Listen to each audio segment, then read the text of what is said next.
कि ऐसी मौत की कहानी या इस तरीके से भी कत्ल हो सकता है, जान जा सकती है, ये अपने आप में बड़ा अजीब है। और ये कहानी मुझे मतलब मेरा दावा है कि आपको पसंद आएगी। कहानी एक्चुअली ये फॉरेंसिक साइंस के एक हमारे सुप्रतिम बनर्जी जिनको आप सुनते हैं, उनका भी वो एक लेक्चर था दिल्ली में। तो जो state forensic science laboratory Madhya Pradesh Bhopal, उसके जो डायरेक्टर हैं डॉक्टर हर्ष शर्मा, उनका एक सेशन था। उसमें तमाम जो नए पुलिस अफसर हैं या इवन मैजिस्ट्रेट और जो जुडिशल उसके होते हैं, उन लोगों के सामने भी उन्होंने लेक्चर दिया। फिर सारी बातें हुई और सुप्रतिम बनर्जी ने फिर मुझसे डिस्कस किया, बताया। तो जब ये कहानी सुनी तो मैं भी थोड़ा दंग रह गया। हालांकि उसने इस कहानी के बारे में कुछ साल पहले भी जिक्र किया था। तो वही कहानी पेश है आपके सामने, बिना लाग लपेट के, बिना किसी और मैं कुछ कहूँ। बात 1987-88 की है। झांसी रोड ग्वालियर की ये कहानी है। ये झांसी रोड पुलिस स्टेशन पड़ता है जहाँ ग्वालियर के अंदर एक।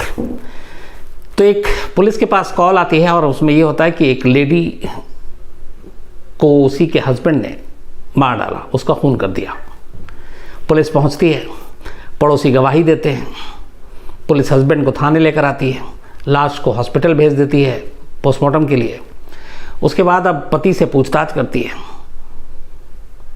लगभग 24 घंटे के अंदर ही फिर ये पुलिस के आला अफसर भी पहुंचते हैं। और उस वक्त ये था कि ये फैमिली भी अच्छी थी जिसकी लेडी की डेथ हुई थी।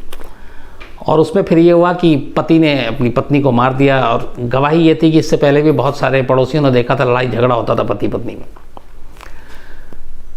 पुलिस स्टेशन लाने के बाद जो सीनियर पुलिस अफसर हैं वो भी बाकायदा प्रेस कॉन्फ्रेंस करते हैं और मीडिया को बता देते हैं कि ये ऐसे ऐसे लेडी का कत्ल हुआ, उसका कातिल कोई और नहीं बल्कि उसका पति है। उसके पति ने अपना जुर्म कबूल कर लिया है। इसके बाद उसे थाने में लॉकअप में रखा जाता, कोर्ट में पेश करने के बाद पुलिस कस्टडी में लेकर। उसके बाद पुलिस ये भी दावा कर देती है कि पति ने अपना जुर्म कबूल कर लिया और उसने कहा कि हाँ, लड़ाई झगड़े के दौरान उसने अपनी पत्नी को मार दिया। अब जो आला अफसर थे वो भी प्रेस कॉन्फ्रेंस करने लगा, केस सब कुछ ख़त्म, खुल गया। अब वो पति जो है वो थाने के अंदर है, लॉकअप में। इसी दौरान जो फॉरेंसिक के एक्सपर्ट साइंटिस्ट डॉक्टर हर्ष शर्मा, इनके पास पुलिस स्टेशन से फ़ोन जाता है और पुलिस वाले कहते हैं कि डॉक्टर साहब, अगर आप क्या झांसी रोड पुलिस स्टेशन आ सकते हैं। तो इन्होंने पूछा क्यों? तो उन्होंने कहा कत्ल का मामला है और उसी सिलसिले में आपकी मदद चाहिए, कुछ तफ्तीश है। तो बोला किसका कत्ल हुआ, क्या हुआ? तो उन्होंने पुलिस ने बताया कि एक लेडी का कत्ल हुआ, उसके पति ने ही मारा, उसने अपना जुर्म भी कबूल कर लिया।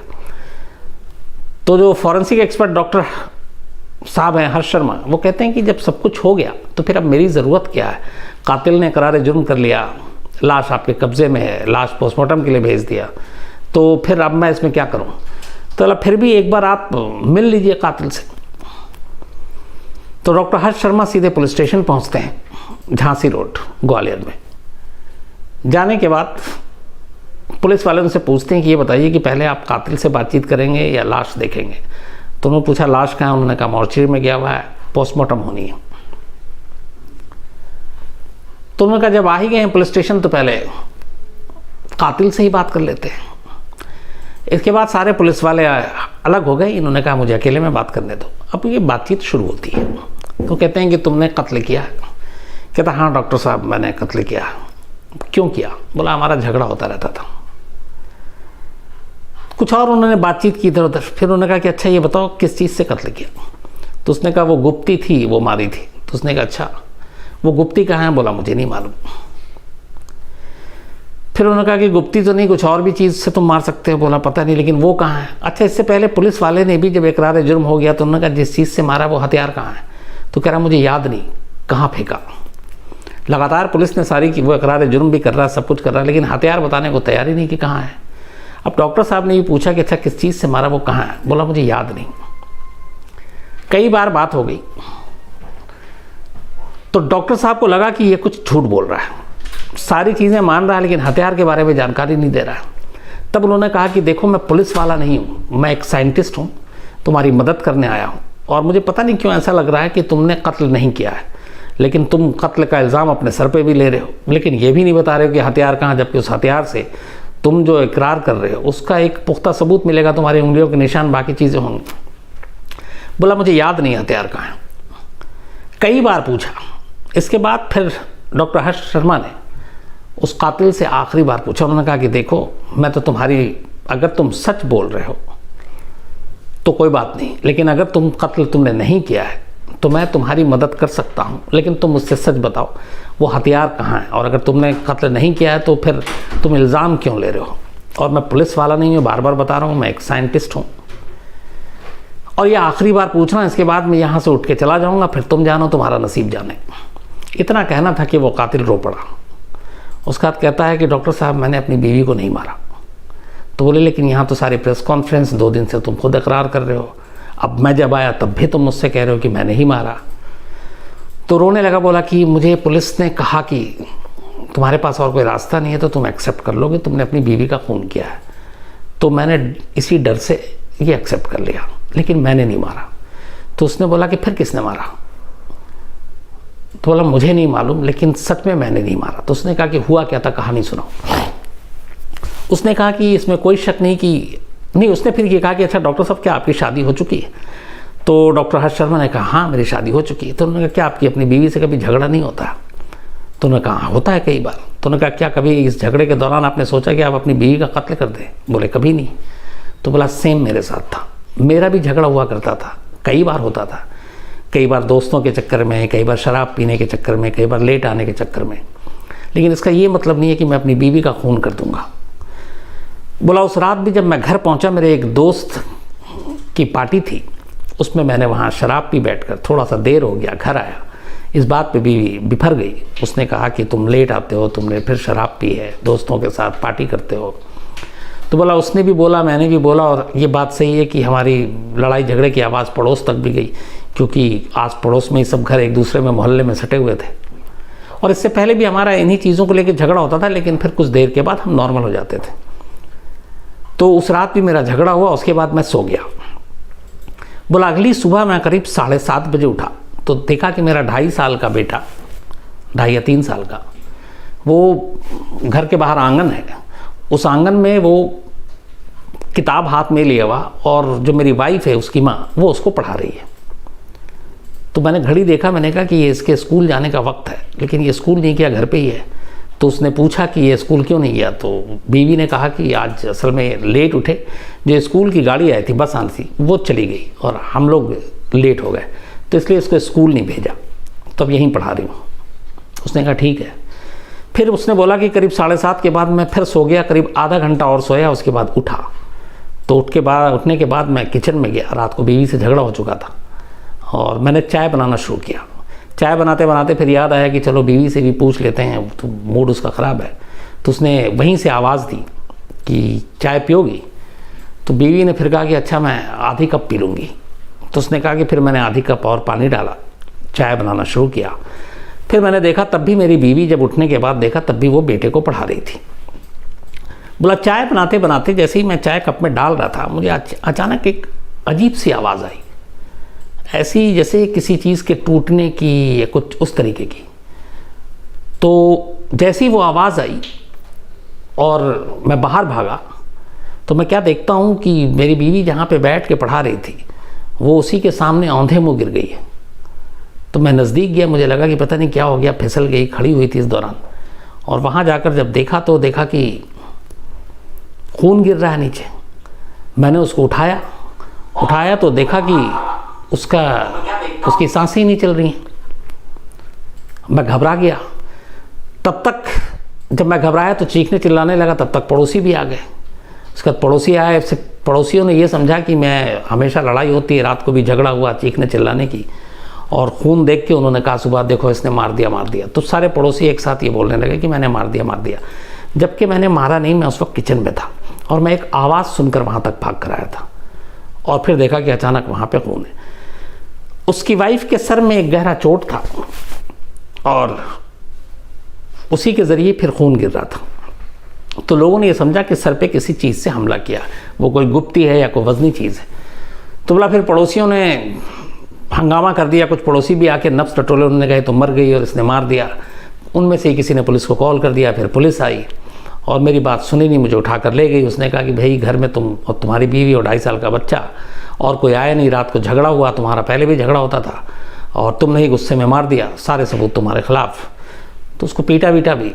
उसने बोला कोई रास्ता नहीं है, तुम अपना जुर्म कबूल कर लो। और उसने कहा मैंने अपना जुर्म कबूल कर लिया इसी डर से। अभी उसने पूरी कहानी सुना दी। तो बोला कि अब डॉक्टर साहब ने कहा इसका मतलब है कि तुम इसलिए झूठ बोल रहे थे कि हथियार तुम्हें नहीं मालूम कहाँ फेंका, याद नहीं। बोला हाँ, जब मैंने मारा ही नहीं, कोई हथियार ही नहीं मेरे पास, तो फिर मैं कैसे बोलूं कि वो हथियार कहाँ है, मैं कहाँ से ला कर दूं पुलिस को। तब ये जब सारी बातें हुई तो उन्होंने कहा ठीक है, अगर तुम्हारी बात सच है तो मैं तुमको यहाँ से बेगुनाह निकाल कर ले जाऊँगा। अब एक फॉरेंसिक एक्सपर्ट डॉक्टर ये सारी बातें सुनने के बाद बाहर आते हैं। उसके बाद पुलिस से कहते हैं कि मुझे मॉर्चरी जाना है, मुर्दाघर। वो सीधे मुर्दाघर जाते हैं। वहाँ पे तब तक पोस्टमार्टम हुआ नहीं था। आमतौर पे इन सब जगहों पे, और उस 87-88 की बात कर रहा हूँ, जब तक बड़ा केस ना हो, मीडिया ट्रायल ना हो, VVIP ना हो, तो ये सब आराम से होता हमारे यहाँ। तो पोस्टमार्टम तब तक हुआ नहीं था। तो डॉक्टर हर्ष शर्मा वहाँ गए। जो डॉक्टर थे उनसे पूछा कि पोस्टमार्टम हुआ, उन्होंने कहा भी नहीं हुआ। तो उन्होंने लाश देखी। उन्होंने कहा कि जब मैंने लाश देखी तो जब वो हाथ देखा तो वो इतना सफ़ेद था उसका पूरा जिस्म कि अगर आप ज़ोर से दबा दो तो वहाँ पे एक तरह से निशान पड़ जाए, एकदम जैसे ट्रांसपेरेंट नहीं होता कि बहुत नाजुक और वो एकदम गोरा। तो अगर कुछ कर दो तो वहाँ पे निशान पड़ जाए लाल रंग का, अगर ज़ोर से दबा दो। इसके बाद उन्होंने सारी बॉडी देखा, बिल्कुल सब कुछ ठीक। सर में दाईं तरफ से एक यहाँ पे जख्म का निशान था। इसके बाद उन्होंने देखा कि बाकी ध्यान से बाईं तरफ जबड़ा सूजा हुआ था। उन्होंने उस जबड़े को भी देखा खोल के, सूजा हुआ था यहाँ पे, और यहाँ पे एक निशान था। तो ये था कि यहाँ पे कुछ मारा गया है और हो सकता है जबड़े पे भी लगा। तो उन्होंने पूछा कि क्या है ये, तुम्हें कुछ? तो जो पोस्टमार्टम करने वाला था उसने कहा कि डॉक्टर साहब अभी पोस्टमार्टम करेंगे और देखते हैं इसमें गहरी चोट है कि सर पे मारा कि नहीं। तो डॉक्टर हर्ष शर्मा सिर्फ इतना कह के वहाँ से निकल जाते हैं कि तुम पोस्टमार्टम करना, बस एक चीज़ का ध्यान देना, और अगर वो चीज़ हो तो मुझे फ़ौरन फ़ोन करके बताना कि इसके सर में कहीं कोई गोली तो नहीं है। बस तुम उस पोस्टमार्टम में अगर कोई गोली मिले तो मुझे बता देना। इसके बाद ये वापस आते हैं थाने और फिर उस पति से बात करते हैं। उसके बाद कहते हैं कि अच्छा ये बताओ तुमको किस तरह की आवाज़ सुनाई दी थी? वो गोली की आवाज़ थी? तो वो कहता है कि डॉक्टर साहब गोली की आवाज़ तो बिल्कुल नहीं थी। बोला क्यों? बोला मैं राजपूत फैमिली से हूँ, हमारे घर में इतने सारे लाइसेंसी हथियार हैं और हमने बचपन से इतने चलाए हैं कि चाहे वो सिंगल बोर हो, डबल बोर हो, पिस्टल हो, माउज़र हो, मैं हर गोली की आवाज़ बता सकता हूँ आपको, जैसे ही सुनूंगा कि ये किस गन से चली है। तो इसलिए मैं दावा कर रहा हूँ कि वो गोली की आवाज़ नहीं थी जो मैंने सुनी थी। तो डॉक्टर साहब कहते हैं कि ठीक है, अगर इस पोस्टमार्टम में के दौरान तुम्हारी वाइफ के जिस्म से या सर से गोली निकल आई तो इसका मतलब है तुम बेगुनाह हो, और अगर नहीं निकली तो इसका मतलब हो तुम ही कातिल हो। ये कहने के बाद फिर वो पुलिस से कहते हैं कि मुझे इसके घर जाना और उस घर को देखना है। अब इसके बाद डॉक्टर साहब वहाँ से घर की तरफ जाते हैं। थोड़ी देर के बाद ही हॉस्पिटल से फ़ोन आ जाता है। वो डॉक्टर घबराया हुआ बताता है कि डॉक्टर साहब आप जो कह रहे थे वही हुआ, उसके बाएं जबड़े के नीचे गोली फंसी हुई मिली है। तो डॉक्टर साहब मुस्कुराए, समझ गया मामला क्या है। उन्होंने कहा ठीक है। अब उन्हें लग गया कि ये मामला क्या था। उसके बाद ये कहते हैं मुझे वो घर देखना है। वो घर पहुँचे। उस घर की जो बनावट थी उसमें चारों तरफ, आमतौर पे जो आंगन था उसके चारों तरफ ऊंची ऊंची दीवारें थी। गोली यहाँ से अंदर गई थी राइट साइड से और यहाँ पर आकर रुक गई थी, बाहर नहीं निकली। आमतौर पे गोली जब कोई मारता है तो जहाँ से एंट्री होती है एग्जिट उसके अपोजिट साइड से होती है। अगर यहाँ से मारेंगे तो यहाँ से निकलेगी। वो गोली यहाँ से आती है टॉप से और यहाँ पे आके अटक जाती है, बाहर नहीं निकली। और वही गोली पोस्टमार्टम में बाहर मिली। और वो गोली बिल्कुल क्लीन थी, चपटी भी नहीं थी। मतलब इसका ये मतलब था कि यहाँ आने से पहले किसी को हिट नहीं किया था उसने। अब उसके बाद डॉक्टर साहब आकर घर में देखते हैं चारों तरफ ऊंची ऊंची दीवार है घर के, जो एंगल था और जो बताया था कि ये उसकी वाइफ यहाँ बैठी हुई थी, तो वहाँ से कौन किस तरफ से गोली मार सकता, वो सारा एंगल देखा तो पता चला कि कोई एंगल ही नहीं बनता, क्योंकि बीच में दीवार आ रही और गोली दूर से मारी गई थी, ये साबित हो गया था। तो वहाँ पे कोई नज़दीक हो नहीं सकता था। तब सवाल ये है कि फिर ये गोली आई कहाँ से। इसके बाद वो सारा मुआयना करते हैं आसपास के इलाके में, दूर दूर तक जाकर डॉक्टर साहब वापस आते हैं। जो थाने का इंचार्ज था फिर उससे मिलते हैं और कहते हैं कि तुम एक काम करो, तुम कल सुबह पुलिस की वर्दी में नहीं बल्कि आर्म ड्रेस में, जॉगिंग के ड्रेस में सुबह सुबह यहाँ पे आसपास में कुछ वो है, फील्ड है, स्कूल है, लोगों के टहलने का, दौड़ने का। उन्होंने कहा इस घर के आसपास वो सारा था। तो उन्होंने कहा तुम अपने कुछ साथियों को लेके जाओ अलग अलग, और सभी को तुम जॉगिंग के ड्रेस में, और वो जो खासतौर पे वहाँ बुजुर्ग लोग और ये सब आते हैं तो खाली इनसे पूछना कि क्या 2 दिन पहले यहाँ किसी ने हवाई फायर किया था कि नहीं, बस इतना पूछना है। अगले दिन ये सारे लोग अलग अलग जाते हैं। उसके बाद ये पूछते हैं अलग अलग कि यहाँ पे किसी ने कोई फायर वायर किया था। ढूंढते ढूंढते अचानक एक बुज़ुर्ग हैं, वो बताते हैं कि हाँ, वो एक डॉक्टर भारद्वाज हैं जो आयुर्वेद के डॉक्टर हैं, परसों ही उन्होंने हवाई फायर किया था हम लोगों के सामने यहाँ से। अब ये पता चला, डॉक्टर साहब को बताया गया। डॉक्टर हर्ष शर्मा फिर पूछते हैं कि ये कौन है डॉक्टर भारद्वाज। पुलिस उनका पता वता लेकर आई। फिर वो पुलिस टीम के साथ उनके घर पहुँचते हैं, पूछते हैं कि आपने 2 दिन पहले फायर किया था हवा में। बोले हाँ, वो मेरा जो बंदूक थी वो बनने के लिए गई थी, तो बनने के बाद आया तो मैंने कहा कि ज़रा उसका टेस्ट करूँ, इसलिए मैंने हवाई फायर किया था और सभी के सामने किया था। तो उन्होंने कहा वो आप अपनी गन देंगे। डॉक्टर भारद्वाज ने गन दिया, उस गन को ले गए, उसकी बैलिस्टिक जांच की गई। जो पोस्टमार्टम से गोली निकली थी और इस गन जिससे हवाई फायर किया गया था, दोनों की जब रिपोर्ट आई तो पता चला कि वो गोली इसी गन से चली थी। अब सवाल ये था कि ये गोली हवाई फायर की और सिर्फ एक गोली चली थी, वो गोली उसकी वाइफ के सर में कैसे। फिर पूरी जांच की तो पता चला कि ये गोली की तो उन्होंने हवाई फायर, उसकी वाइफ उस वक्त आंगन में बैठी हुई अपने बेटे को पढ़ा रही थी। ये गोली ऊपर गई जितनी तेज़ी से, उतनी ही तेज़ी से एक आखिरी ऊपर जाने के बाद वो नीचे आई। नीचे आने की रफ्तार उतनी नहीं थी जब वो सर से राइट से होते हुए लेफ्ट में जबड़े में आके अटक गई और वो वहीं पे उसने दम तोड़ दिया।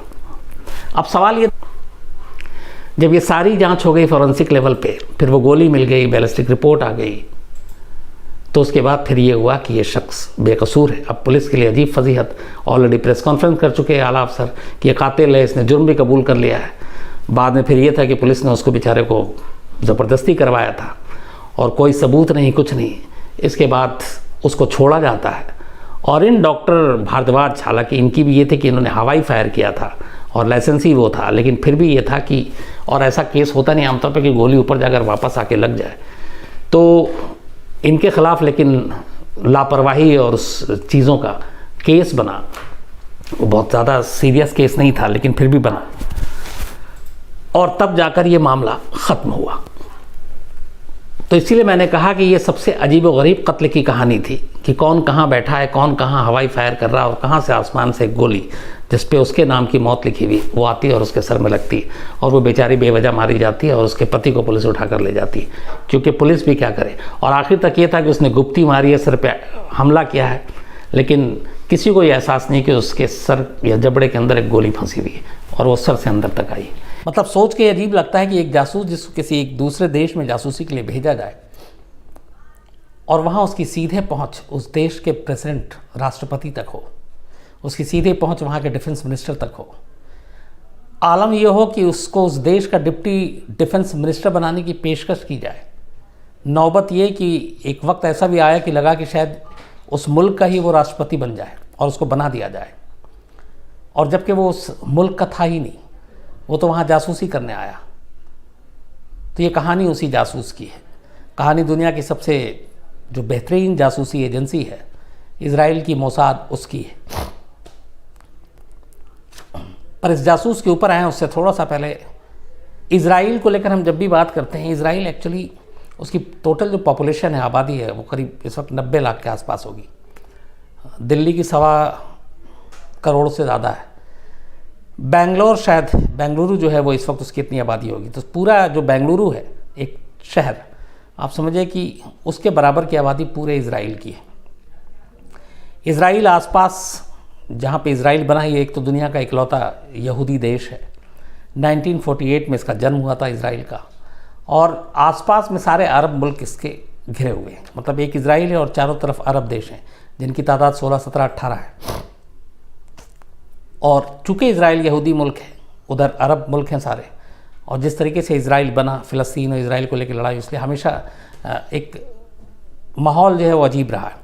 और इजराइल को हमेशा ये रहा है कि अरब मुल्कों से ख़तरा है, क्योंकि चारों तरफ वो हैं।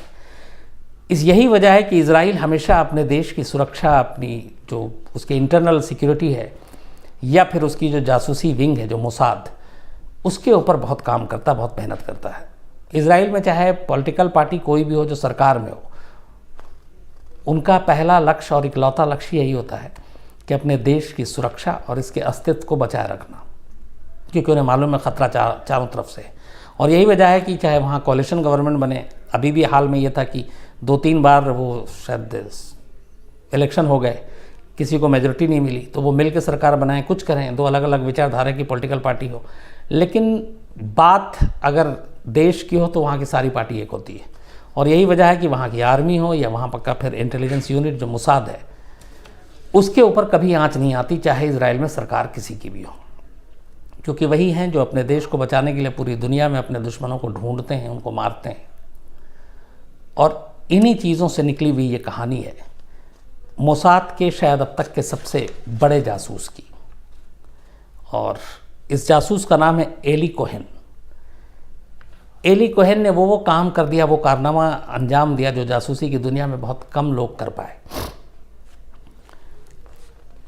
एली कोहेन, जिसकी माँ एक सीरिया की नागरिक थी और बाप यहूदी, मतलब इजराइल के, तो सीरियन माँ और इजरायली फादर, इन दोनों से पैदा हुआ एली कोहेन। ये तब मिस्र में रहा करते थे, और उस वक्त तक जो इजराइल था उसका जन्म नहीं हुआ था। तो बहुत सारे ऐसे तमाम लोग जो यहूदी थे, इधर उधर मुल्कों में अलग अलग आसरा लेते थे। तो मिस्र में ही पैदा हुआ एली कोहेन, और उसके बाद वहीं पे उसने पढ़ाई लिखाई शुरू की। इसी दौरान में फिर 1948 में इजराइल का जन्म होता है।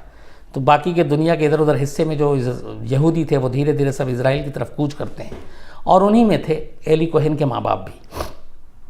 6 भाई बहन, ये लोग भी इजराइल कूच करते हैं, लेकिन एली कोहेन उनके साथ, अपने माँ बाप के साथ इजराइल नहीं जाता, क्योंकि उस वक्त उसकी इलेक्ट्रॉनिक्स की पढ़ाई चल रही थी मिस्र में, और वो मिस्र में ही रुक जाता है अपनी पढ़ाई पूरी करने के लिए।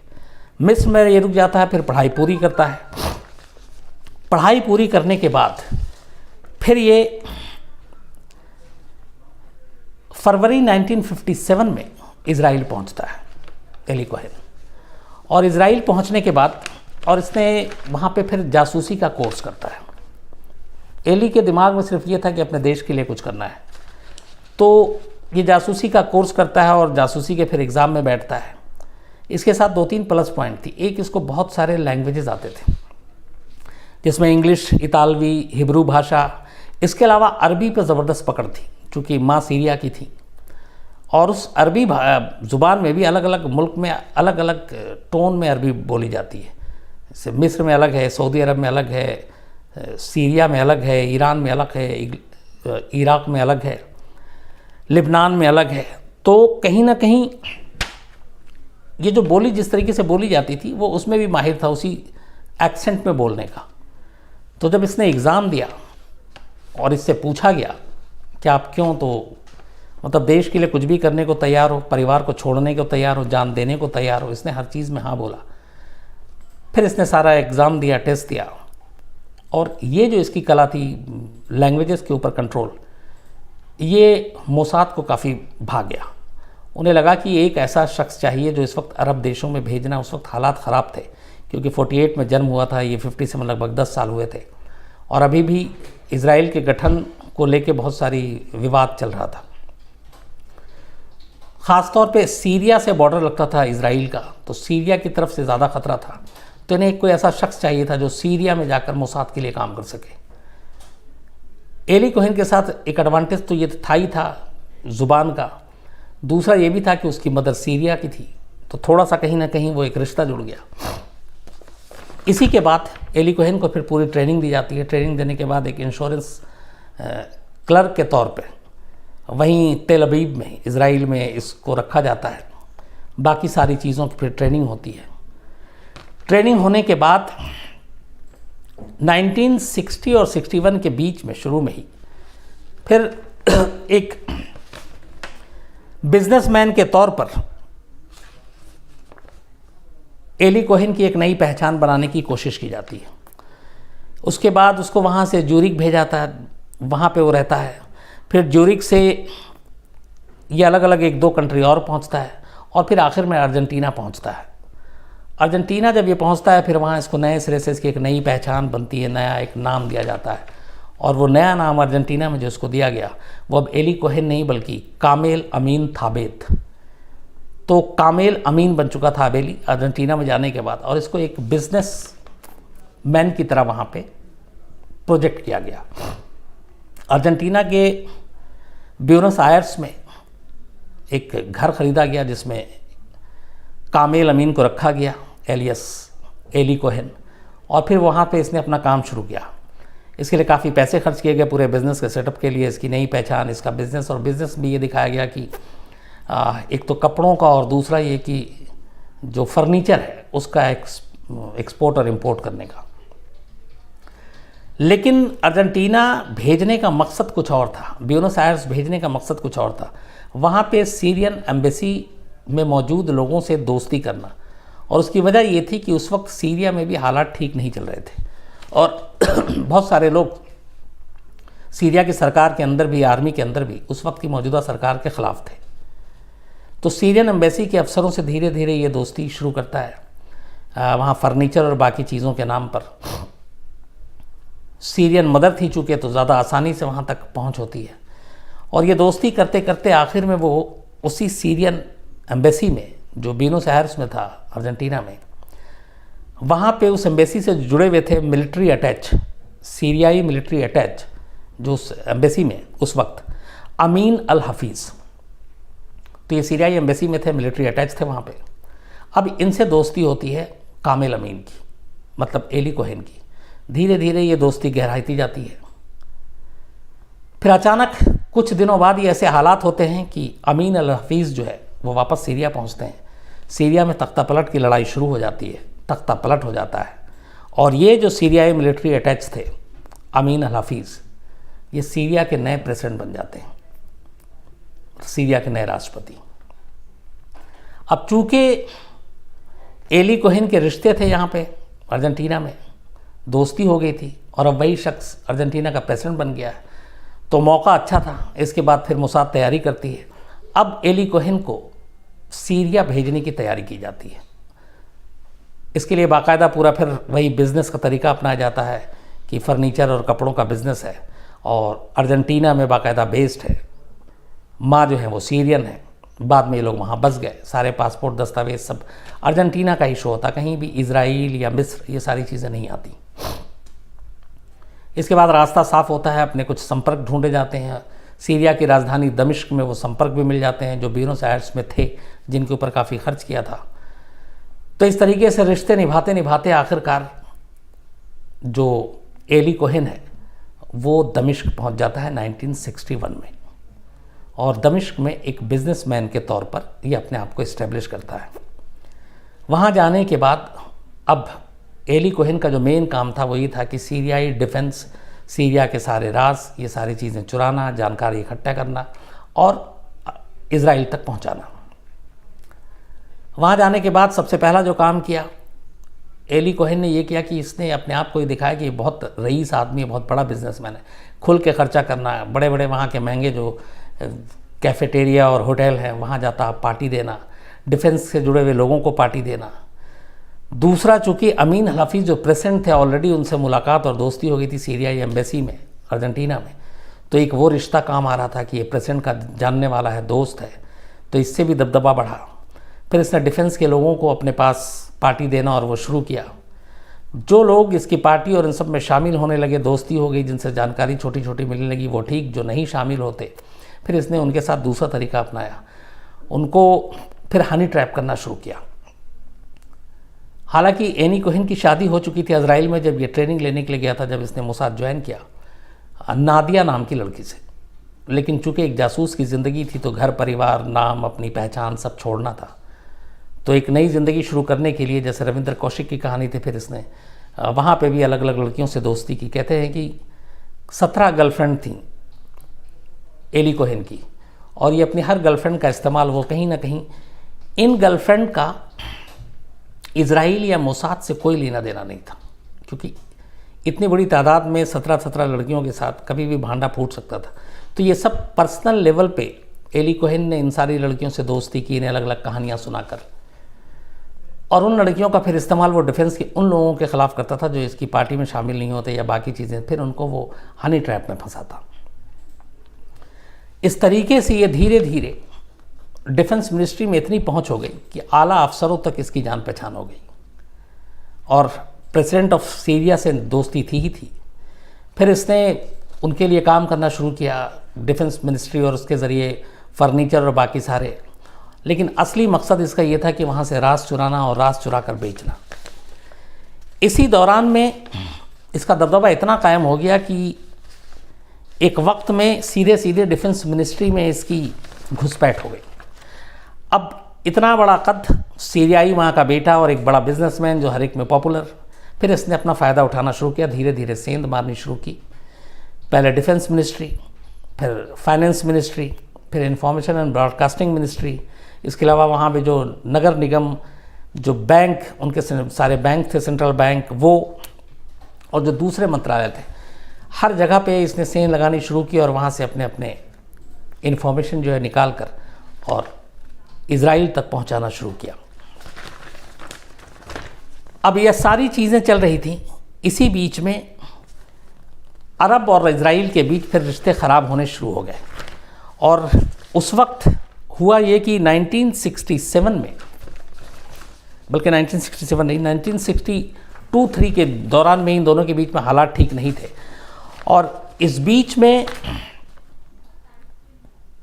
ख़ास तौर पर जो आसपास के मुल्क थे, वहाँ लगातार इजराइल को लग रहा था कि हमला कर सकते हैं, और इसी वजह से इजराइल चाहता था कि ऐसी जानकारी मिलिट्री की मिले मुझे, सीरियाई की, कि इनकी कहाँ कहाँ डिप्लॉयमेंट है, कौन से सैनिक अड्डे हैं, कहाँ पे गोला बारूद है, तो फिर उसको जानकर वो सारी चीज़ें अपनी प्लानिंग कर सके। इधर अब ये हुआ कि एक बहुत ही ख़ास बॉर्डर के पास, इजराइली और सीरियाई बॉर्डर के पास एक जगह है जिसका नाम है गोलान हाइट्स। ये गोलान हाइट्स बहुत ही इम्पोर्टेंट मतलब था, ख़ासतौर पे सीरिया के लिए भी, क्योंकि ये सरहदी इलाका था और पहाड़ी इलाका भी। यहाँ से इजराइल के बॉर्डर पे मारना घुसना आसान था, इजराइल के लिए भी इस बॉर्डर से ख़तरा ज़्यादा था। तो एक बड़ा टास्क दिया गया कि इस गोलान हाइट्स पे, एक तो इसको कब्ज़ा करना था इजराइल को, कैसे जीतें, दूसरा पे यहाँ पे इनकी आर्मी का डिप्लॉयमेंट है, ये कैसे पता चले। अपने सीरियाई रहने के दौरान में एली कोहेन ने जो सबसे बड़े बड़े काम किए, उसमें से एक काम ये था कि उसने इस गोलान हाइट्स के बारे में पता करना शुरू किया। लेकिन वहाँ तक कैसे पहुँचे, क्योंकि सैनिक अड्डा है और ये ना डिफेंस मिनिस्ट्री में है, ना सेना से जुड़ा हुआ, और आम लोगों की वहाँ पे पहुँच नहीं हो सकती थी। और ये वैसे भी वहाँ पे जब पहुँचा था तो अर्जेंटीना का एक बिजनेसमैन के तौर पे काम मुश्किल था, लेकिन उसने दिमाग लगाया। एक बार अपने दोस्तों के साथ ये बैठा हुआ एली कोहेन, और इसने फिर उसको जब सारी बातचीत हुई और गोलान हाइट्स के नक्शे वक्शे थे जो जितना पब्लिकली किया जा सकता था, तब उसने कहा कि वहाँ की आर्मी के लिए और उनकी सेहत के लिए और दुश्मनों को धोखा देने के लिए एक बड़ा अच्छा आइडिया है, वो ये है कि अगर वो इस इलाके में यूकेलिप्टस के पेड़ लगाए तो बड़ा कारगर साबित होगा। तो यूकेलिप्टस के पेड़ लगाने का आइडिया दिया उसने उस इलाके में जो सरहदी इलाका था और वहाँ पे पानी भी काफ़ी था।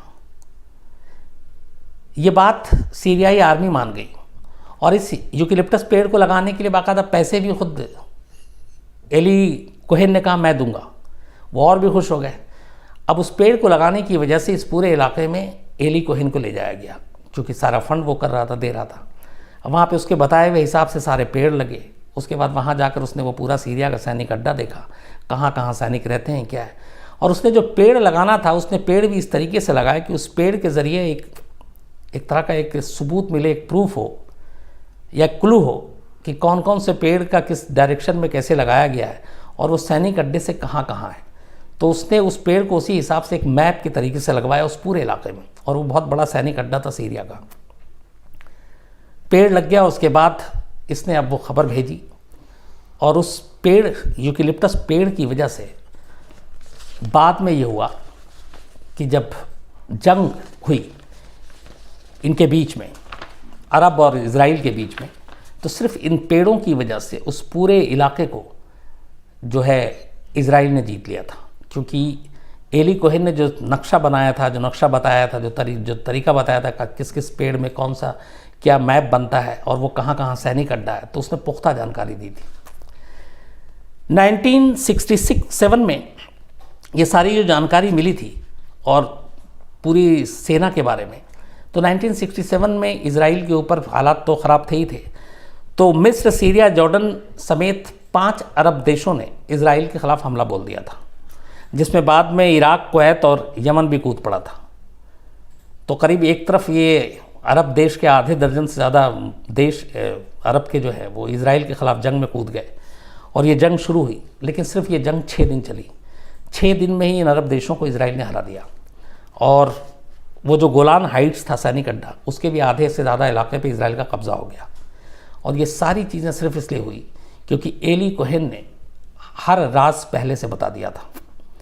सीधे प्रेसिडेंट हाउस में उसकी पहुंच थी, डिफेंस मिनिस्ट्री में पहुंच थी, और यही वजह है कि वो सारे राज आसानी से हासिल कर लेता था। यहाँ तक कि डिफेंस मिनिस्ट्री के लोग इतना भरोसा करने लगे थे कि उससे मशवरा करते थे। एक वक्त ऐसा आया कि उसको डिप्टी डिफेंस मिनिस्टर बनने का खुद प्रेसिडेंट ने प्रपोजल दिया कि तुम इतना काम कर रहे हो, हमारे लिए इतनी सारी चीज़ें कर रहे हो, तो तुम सीरिया के डिप्टी डिफेंस मिनिस्टर बन जाओ। लेकिन एली कोहेन ने मना कर दिया था।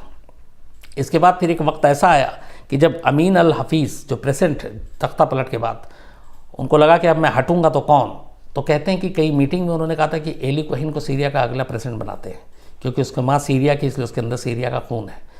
तो प्रेसिडेंट सीरिया तक पहुँच, प्रेसिडेंट बनने तक पहुँच, डिप्टी डिफेंस मिनिस्टर बनने तक पहुँच, इतनी सारी चीज़ें, मतलब एक जासूस आप सोच सकते हैं कि फिर उसने कहाँ कहाँ सेंध लगाई होगी। तो ये जो 6-7 मुल्क के साथ एक साथ इज़राइल ने लड़ाई लड़ी, उसको 6 दिन में ही वो जंग ख़त्म हो गई, इज़राइल जीत गया। इसके बाद इज़राइल दुनिया में एक ताकत की तरह उभरा, और कहते हैं कि ये पूरी जंग जो जीती उसका सिरा सिर्फ जो है एक शख्स को जाता है, और वो है एली कोहेन, जिसकी दी हुई जानकारी की वजह से सारी चीज़ें क्लियर हुई, और इज़राइल ने ठीक वहीं हमला किया जहाँ जहाँ एली कोहेन ने जो निशान बनाए थे और जो बताया था। तो इतनी सटीक जासूसी की थी। लेकिन फिर एक कमी भी थी एली कोहेन के ऊपर अंदर, और उस कमी ने ही एली कोहेन का पूरा राज फाश कर दिया। सीरिया में लगभग तूती बोल रही थी, डिप्टी डिफेंस मिनिस्टर बनना था, यहाँ तक कि प्रेसिडेंट ऑफ सीरिया बनने की बात शुरू हो गई थी। इन चीज़ों से शायद कहीं ना कहीं थोड़ा सा एली कोहेन को लगा कि उसकी इतनी ज़बरदस्त यहाँ पे पकड़ हो गई कि अब उसको पकड़ा नहीं जा सकता। तो ये दमिश्क में ही एक आलीशान घर में रहा करता था, और इज़राइल जो उस वक्त, ये 65, 67, 66 की बात है सर, जितनी भी सूचनाएं भेजता था वो ट्रांसमिशन के ज़रिए भेजा करता था। तो जब ये जंग में हार हुई, और ख़ास तौर पे वो जिस जगह पे सारे पेड़ लगाए थे उसकी सटीक जानकारी, उसके सारे बारे में पूरी जानकारी, तो अब सीरिया की अथॉरिटी को थोड़ा डाउट होने लगा था कि कोई ऐसा है जो हमारी हर चाल, हमारी हर चीज़ की मुखबिरी कर रहा है, कोई इज़राइल को सूचना दे रहा है। लेकिन वो पकड़ नहीं पा रहे थे कि कौन है, पर उनको था कि है कोई, और वो बहुत बड़े पद पर बैठा हुआ है। तो सीरिया के अपने सरकार के लोगों पर भी इस बात पे शक गई कि अपना कोई हो सकता है। जब सीरिया को ये लगा, और ये जंग हारने के बाद सीरिया जाहिर सी बात है बेचैन परेशान भी था, तो फिर सीरिया ने कहा कि ये जंग हम यूं ही नहीं हारे, किसी जासूस की वजह से हारे हैं, और उस जासूस का पता लगाना ज़रूरी है, क्योंकि आने वाले वक्त में और नुकसान हो सकता है। तब सीरिया ने उस वक्त सोवियत संघ की मदद लेने का फैसला किया। अभी जो रूस है तब वो सोवियत संघ हुआ करता था, और सोवियत संघ कि जो जासूसी एजेंसी है केजीबी, जैसे मोसाद है वैसे ही केजीबी, वो भी बहुत ख़तरनाक है, तो उन्होंने केजीबी से मदद लेने का फ़ैसला किया, इस बात से बेखबर कि जिस जासूस को पकड़ने के लिए वो सोवियत संघ से मदद ले रहे हैं वो एक्चुअली मोसाद का जासूस है। लेकिन सोवियत संघ तब भी और अब जब रूस है तब भी सीरिया का हमेशा दोस्त रहा है, इसलिए कि अमेरिका सीरिया का हमेशा दुश्मन रहा है। तो जहाँ अमेरिका जिसके सपोर्ट में था, रूस या सोवियत संघ हमेशा उसके उल्टा होता है, वैसे ही रूस किसी के सपोर्ट में होता तो अमेरिका उसके उल्टा होता है। तो सीरियाई सरकार ने फैसला किया कि हम इसमें केजीबी की मदद लेंगे, उस जासूस के बारे में पता करेंगे। केजीबी ने अपना काम शुरू किया उस जासूस का पता करने के लिए। इस काम के लिए जो सबसे पहला काम केजीबी ने किया, जो बेसिक वैसे भी जासूसी में करते हैं, वो ये था कि अगर ये खबर सीरिया से बाहर जा रही है तो जाहिर सी बात है कोई ना कोई ज़रिया है जिसके ज़रिए ये खबर बाहर जा रही है। अब कोई चिट्ठी लिख के कबूतर के हाथ तो भेजने वाला टाइम रहा नहीं था, तो इनका ये था कि ये कोई ना कोई ट्रांसमिशन के ज़रिए मैसेज जाता है जो आमतौर पे जासूसी दुनिया में इस्तेमाल होता है। तब उस ट्रांसमिशन के रेडियो सिग्नल को पकड़ना था कि सीरिया से कितने लोग ट्रांसमिशन सिग्नल के ज़रिए बाहर बात करते हैं। तब सोवियत संघ केजीबी ने एक डिवाइस तैयार किया और उस डिवाइस के ज़रिए ये था कि वो एक तरह का एंटी सिग्नल आप मान लें, जिससे कि अगर कोई सीरिया के बाहर बात कर रहा है इसी रेडियो सिग्नल के ज़रिए, ट्रांसमिशन के ज़रिए, तो वो डिवाइस उसको पकड़ लेगा। बड़ी खामोशी के साथ केजीबी ने यह काम किया। जहाँ जहाँ पे उनको सारा जो सिग्नल सीरिया के बाहर जा रहा था उनको उन्होंने मॉनिटर करना शुरू किया और एक ख़ास उपकरण लगाया, डिवाइस, जिससे वो पकड़ा जा सके। और सीरिया से बाहर जाने वाले सभी बातचीत पर अब नज़र रखी जाने लगी, उसे सुना जाने लगा। इस बात से एली कोहेन बेखबर था। अप्रैल 1965 में दमिश्क के अपने घर में एली कोहेन बैठा हुआ था और एक लापरवाही ये थी कि उसको कई बार मोसाद की तरफ से कहा गया था कि कोई भी इन्फॉर्मेशन हो तुम थोड़ा सा सब्र रखो, बर्दाश्त करो, पर दिन भर में एक बार से ज़्यादा तुम ट्रांसमिशन पे बात मत क्या करो, रिस्की है। लेकिन कई बार एक्साइटमेंट में वो दो बार रेडियो ट्रांसमिशन का इस्तेमाल कर लेता था। तब ये बात खुद एली कोहेन को भी नहीं पता थी कि, क्योंकि ये सिर्फ एक दो लोग जो डिफेंस मिनिस्ट्री में थे उनकी तरफ से ये पहल की गई थी कि केजीबी से गुपचुप तरीके से मदद ली गई थी कि उस जासूस को पकड़ना है। क्योंकि एक ये भी था कि मिनिस्ट्री में हो, कोई अपना हो, तो अगर ये खुल्लम खुल्ला करेंगे तो जो भी जासूस है वो सतर्क हो जाएगा और केजीबी क्या करने जा रही है उसे पता चल जाएगा। इसीलिए एली कोहेन, जिसकी इतनी पहुँच थी डिफेंस मिनिस्ट्री में, प्रेसिडेंट ऑफ सीरिया के घर तक, दफ्तर तक, उसको भी इस बारे में जानकारी नहीं मिली, सिर्फ एक दो लोगों को मालूम था। और इसी चीज़ से लापरवाह होकर अप्रैल 1965 में रेडियो ट्रांसमिशन पे मैसेज एली कोहेन इजराइल में दे रहा था और इत्तेफाक से केजीबी ने उस डिवाइस के ज़रिए वो बातचीत सुन ली, बातचीत पकड़ ली। पता चला कि यह दमिश्क के घर से जा रहा है और फिर पता चला कि इस घर में कोई और नहीं बल्कि एली कोहेन रहता है, जो सीरिया के प्रेसिडेंट का करीबी है, दोस्त है, जो सीरिया का डिप्टी डिफेंस मिनिस्टर बनने जा रहा था। बातचीत सबूत थी, बातचीत में साफ मैसेज था जो जासूसी की ही दुनिया का मैसेज होता है। इसके बाद कोई बचा नहीं था, कोई शक की गुंजाइश नहीं थी।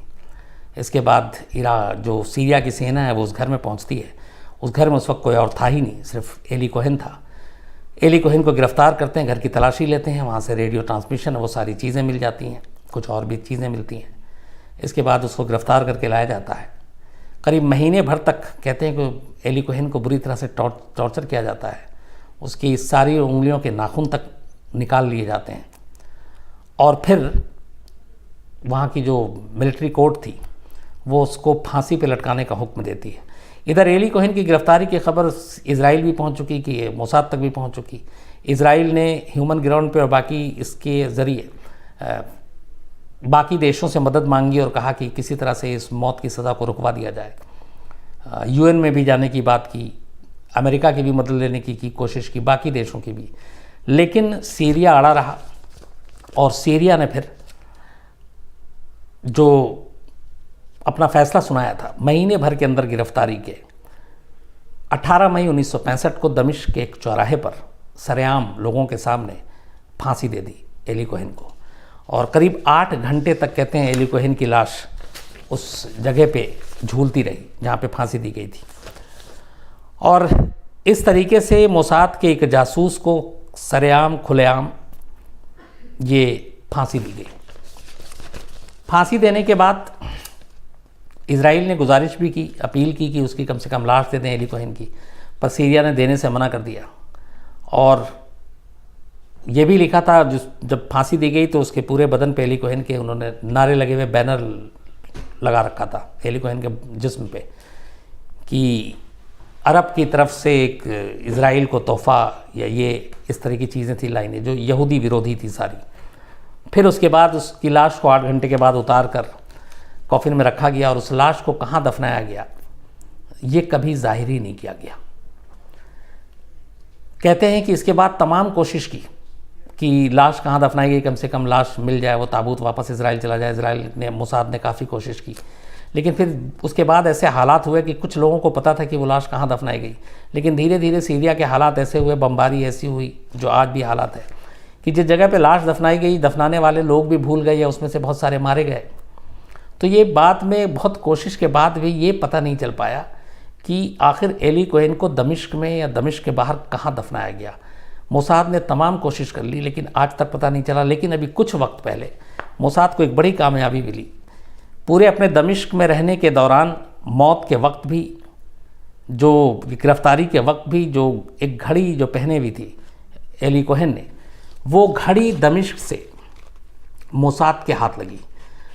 किससे लगी, कहाँ थी, किसके पास थी, ये चीज़ें मोसाद या इजराइल ने इसका खुलासा नहीं किया, लेकिन खुद वहाँ के प्राइम मिनिस्टर ने ये ऐलान किया कि मोसाद ने बहुत बड़ी कामयाबी हासिल की कि उस आखिरी निशानी को लेकर आए। तो एली कोहेन की उस घड़ी को लाया गया इजराइल में, पहले म्यूज़ियम में रखा गया, फिर उनकी पत्नी नादिया को दिया गया और नादिया वो घड़ी देख के रो पड़ी। और एक नेशनल हीरो की तरह आज भी एली कोहेन को पूरे इजराइल में माना जाता है और कहा जाता है कि अरब के साथ जो जंग थी 60s में, वो अगर जीत हुई इजराइल की तो सिर्फ एक शख्स की वजह से, वो था एली कोहेन। लेकिन एली कोहेन को अपने इस जासूसी के लिए मौत की सज़ा मिली, फांसी हुई, वो भी सरेआम। और आज तक एली कोहेन की लाश कहाँ दफनाई गई है ये किसी को नहीं मालूम। तो ये थी पूरी कहानी। कहते हैं कि दुनिया के सबसे बड़े जासूस की, इसलिए कि एक जासूस अगर प्रेसिडेंट किसी मुल्क का बनने पहुंच जाए, डिफेंस मिनिस्ट्री में उसको मिनिस्ट्री मिलने लगे, तो बड़ी बात होती है।